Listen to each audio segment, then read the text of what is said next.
house no longer looked decrepit and empty. Soft candles lit floors of elegantly worn wood.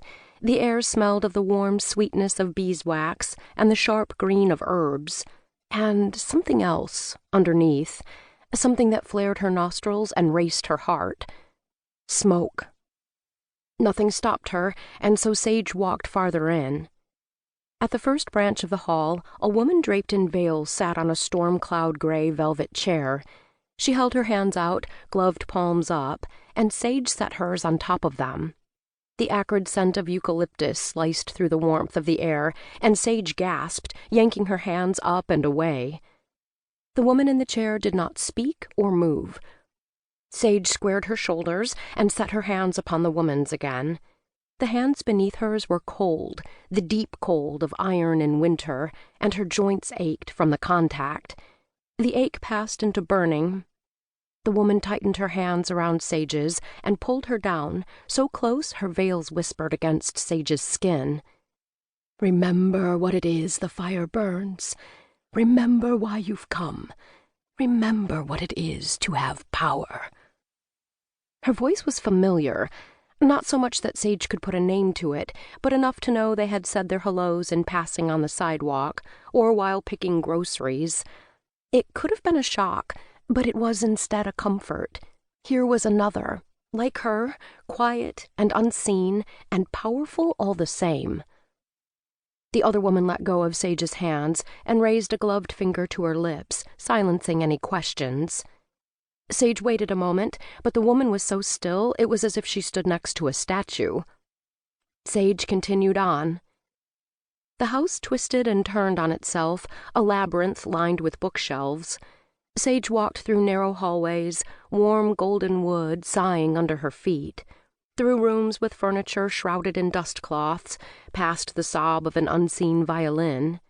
The veiled woman's words beat along with her pulse. Remember, remember, remember. As she walked, she saw no one. She heard nothing. It was as if she were the only soul in the house. Then Sage turned a corner, and the hall opened up before her. Kept opening, really. It looked like a ballroom, where the back wall had been removed to let the night and the forest in. And she was no longer alone.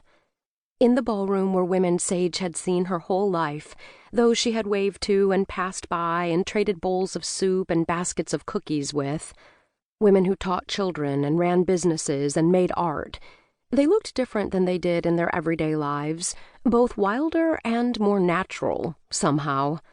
Flowers bloomed in their hair, and vines twined their arms. A belt of bones chained a waist. As strange as they would have appeared on the streets of Marinvale, here they looked like they belonged. Shadows thickened like piled velvet in the room's corners. A spiraling pattern had been drawn in salt on the floor, incomplete sections open like the entrance to a labyrinth. Slowly, the other women in the room made their way toward the center. In singles and in groups, they barricaded themselves inside the boundary of the salt. They sat delicately, skirts pooling about them like puddles. They slumped to the ground as if they were wilting flowers. They tucked their legs to the side, leaned shoulder to shoulder, held hands. Connected. Sage felt something inside herself pull as they did, a thread that wound her into their pattern, and so she sat, too. Flames danced, salamander red, on the edges of her peripheral vision, and the smell of the fire grew stronger. But here, in this room, there was no terror in the scent, in the heat and crackle of the flames. The air snapped, electric, then settled again. The salt patterns complete, creating a barrier between the women gathered and the world without. The firelight flickered, shuddered, blinked, and when it settled, a woman with antlers spiking from her head stood in the center of the room. The antlers did not look like a hat. They looked like they had grown, curling up from her skull. She was shrouded all in tattered, tea-colored lace, from her antlers to her feet. Even her face was obscured. A shiver fluttered at the base of Sage's spine and traveled along the branches of her nerves. The hair on her arms stood up. "You have come here," the antlered woman said, "to burn your past, to scorch from yourself that... Para seguir escuchando este audiolibro gratuitamente, haz clic en el enlace de la descripción y podrás escucharlo completo sin coste gracias a la prueba de 30 días de Audible.